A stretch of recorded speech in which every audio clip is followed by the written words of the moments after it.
Assalamualaikum warahmatullahi wabarakatuh. Waalaikumsalam warahmatullahi wabarakatuh. Mas Ustaz, mengenai akad, ini saya masuk pada akad gadai, Pak. Gadai. Ya. Paham. Ini ada kemaluan gadai tahanan. Ya. Ini awalnya gadai tahanan. Ya. Pertama, tapi ya mungkin masuk juga agak tidak jelas karena Ya. bisa ditambah lagi. Ya. Ada batasnya. Ya. Tetapi tempat pegadaian itu person orang bukan lembaga. Setelah karena person jadi terbatas dananya. Ya. Jadi ini gadai sawah. Tadinya dia minta mungkin 25 juta, tiba-tiba besoknya ini penggadai ini mau nambah. Tiba-tiba yang minta yang menggadai itu gak bisa dana alasannya. Kemudian karena si penggadai ini terdesak mungkin tujuannya, dia minta dan si yang punya penggadai mengatakan sudah tidak bisa, tapi artinya selesai, maksudnya apa istilahnya, terjadi jual beli mau diputuskan gitu, bisa diangkat tapi dianggap dijual begitu. Jadi tadi Ustaz mengatakan ada dua akad, terjadi dua akad, yang tadinya satu akad tapi menjadi akad. Ya, saya paham. Ya, saya mengerti. Ya. Ya. Waalaikumsalam warahmatullahi wabarakatuh. Ya, jadi memang model gadai-gadai seperti itu di masyarakat banyak juga terjadi. Di kampung-kampung itu banyak terjadi seperti itu.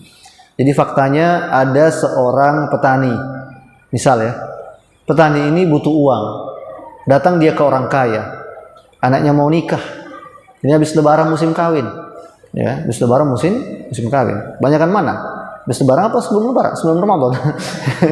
Katanya sih lebih banyak setelah Ramadan ya, acara nikahan. Nah itu datanglah petani ini pada orang kaya. Dia katakan pada orang kaya itu, saya mau pinjam misalnya 10 ringgit. Ya. Atau pinjam tadi misalnya, katakan misalnya tadi 25 juta. Ya, ini sawah saya 1 petak saya gadaikan. Gitu kan? Silakan dipegang. Kemudian si orang kaya ini ngasih dia 25 juta. Kemudian dia katakan ini perjanjiannya diutang selama 10 tahun. Kemudian ada kesepakatan setiap panen, kan itu, setiap panen berasnya bagi 2 ke saya, gabahnya bagi ke saya. Sebagian Anda ambil, sebagian saya ambil. Itu sebagai hasil gadainya. Nah, kemudian ternyata sampai 10 tahun si petani tidak mampu lunasi. Maka kemudian dia rubah akadnya. Dari yang tadinya gadai, utang-utang 20 juta, itu jadi beli tanah. Kan gitu. Jadi beli tanah. Kan gitu maksudnya. Ini bagaimana? Pertama, akad gadainya itu boleh dalam Islam. Ya, akad gadainya itu boleh dalam Islam. Memang di dalam utang piutang, dalam akad qardun atau utang piutang dibolehkan seseorang meminta rahan atau barang gadaian. Itu kebolehan gadai itu disebutkan dalam Al-Quran surah Al-Baqarah ayat 93. Allah berfirman, wa in kuntum ala safarin wa lam tajidu katiban farihanun maqbudah. Jika engkau dalam perjalanan, kata Allah, dan bermuamalah secara tidak tunai. Nah, utang kan tidak tunai. Sedang engkau tidak memperoleh seorang penulis, maka hendaklah engkau meminta farihan maqbudah. Ada barang jaminan atau barang gadaian. Jadi hukum gadai itu hukum asalnya boleh. Ya, hukum asalnya boleh. Itu yang pertama. Kemudian yang kedua, hanya saja hukum gadai itu nanti kan bisa terjadi pada 2 transaksi. Pertama, utang piutang uang atau qardun, atau yang kedua terjadi pada utang piutang yang sifatnya pembayaran ijarah atau sewa. Ya. Jadi kan ada utang uang. Kalau tadi itu kasusnya utang uang, namanya qardun. Kalau dalam bahasa hadis disebut qardun. Ada juga utang itu kadang berupa gaji yang belum dibayar. Misal ada seorang bos, dia punya karyawan 10 orang. 10 orang karyawannya belum digaji. Maka kemudian karyawan itu minta, tolong kasih kami barang jaminan bahwa kami tetap akan digaji, dibayar nanti gaji kami. Nah, dikasihlah barang jaminan sama si bosnya itu. Nah, para ulama menjelaskan, untuk kasus memanfaatkan barang gadai, ya, ini kan memanfaatkan barang gadai. Tadi sawah itu kan dimanfaatkan sama si pemberi utang. Untuk kasus memanfaatkan gadai, barang gadai untuk jenis transaksi yang kedua tadi, misalnya gaji yang belum dibayar gitu ya. Nah, itu dibolehkan dengan syarat seizin pemilik barang. Misal tadi atasannya, bosnya pada karyawannya 5 orang ini, karyawannya 10 orang, belum dibayar gajinya. Nah, mereka minta jaminannya, bos. Nah, bosku, pakai ku ya. Bosku, barang jaminannya karena kami belum dibayar gaji, belum bayar THR. Apa jaminannya? Sudah bisa kasih motor nih, motor. Nah, terus boleh nggak ini motor dipakai sama mereka karyawannya? Mau pakai mana motornya? Pakai pulang kampung, loh? Nggak boleh. Ya nggak boleh mudik ya, pulang kampung boleh. Mereka mau pakai itu. Itu mereka mau pakai pulang kampung itu motor. Apakah boleh? Kalau si penggadai ini itu mengizinkan, maka itu boleh. Karena ini sifatnya bukan utang piutang uang, tapi sifatnya adalah pembayaran gaji yang belum dibayarkan, jasa seseorang belum dibayarkan.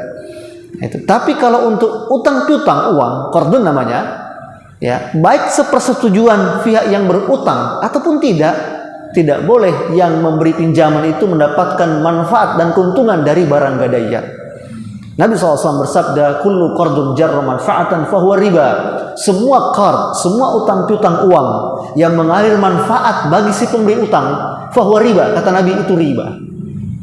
Nah, jadi modelnya tadi itu jelas riba itu. Ya, utangnya 25 juta.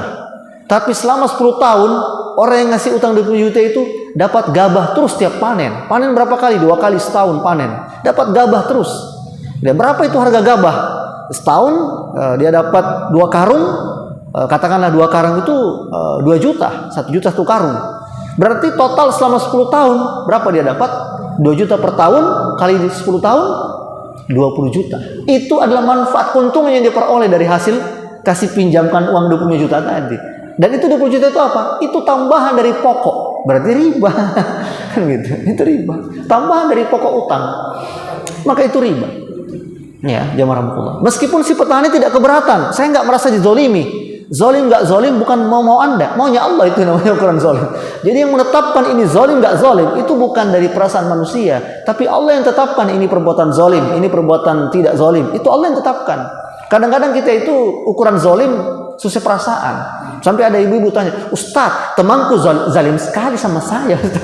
Zalimnya kayak gimana? Bapak jelas dulu. Jangan sampai cuma Anda yang baper gitu ya. Anda merasa dizolimi padahal tidak dizolimi, kan gitu. Jadi ukuran zolim gak zolim itu ukurannya kembali pada hukum syarak, bukan mau-maunya kita. Ya, kan ada yang mengatakan, tapi si petani tidak merasa dizolimi, Ustadz. Dia tidak merasa dibebankan, dia setuju-setuju saja. Meski Anda setuju, tapi Allah bilang itu zolim gitu. Dan Allah tidak meridhoi akad Anda itu, transaksi Anda itu dilaknat oleh Allah Ta'ala. Jadi itu riba kalau seperti itu. Itu yang pertama. Yang kedua, terus bagaimana kalau nanti karena tidak sanggup dibayar, lalu kemudian solusinya adalah uang utang tadi itu dianggap pembeli. Ya, apakah boleh itu? Boleh. Kalau itu tidak ada masalah, itu dibolehkan dalam Islam ya. Karena begini. Di dalam Islam, barang gadaian atau rahan itu memang menjadi solusi terhadap utang piutang yang tidak lunas. Dengan beberapa skema bisa dipakai. Skema pertama, misalnya orang utang motor, jaminannya tanah. Nggak bisa lunasi motornya, tanahnya dijual untuk lunasi motor. Itu boleh, cara yang pertama. Atau cara yang tadi berikutnya adalah modelnya adalah karena tidak bisa lunasi utangnya, maka barang jaminan itu ditebus, dibeli sama si orang yang memberikan utang tadi. Ya, dengan nanti dihitung ulang harganya berapa, uangnya berapa. Nah, itu dari sisi itunya tidak ada masalah, boleh. Hanya tadi ini mesti dihitung lagi nih. Dia sudah terima itu gabah selama 10 tahun, dia dapat 2 juta, berarti ya mestinya sisa utangnya petani sisa berapa? 5 juta. Bukan lagi 25 juta. Paham? Karena ini harga gabah ini 2 juta per tahun. Selama 10 tahun berarti dia sudah store berapa? 20 juta sama si orang yang punya uang ini. Itu berarti utang dia sebenarnya 5 juta. Jadi kalau dia mau beli itu tanah, Anda tambah 20 bosku. Tambah 20 juta kan gitu. Itu dan utang si petani sisa 5 juta.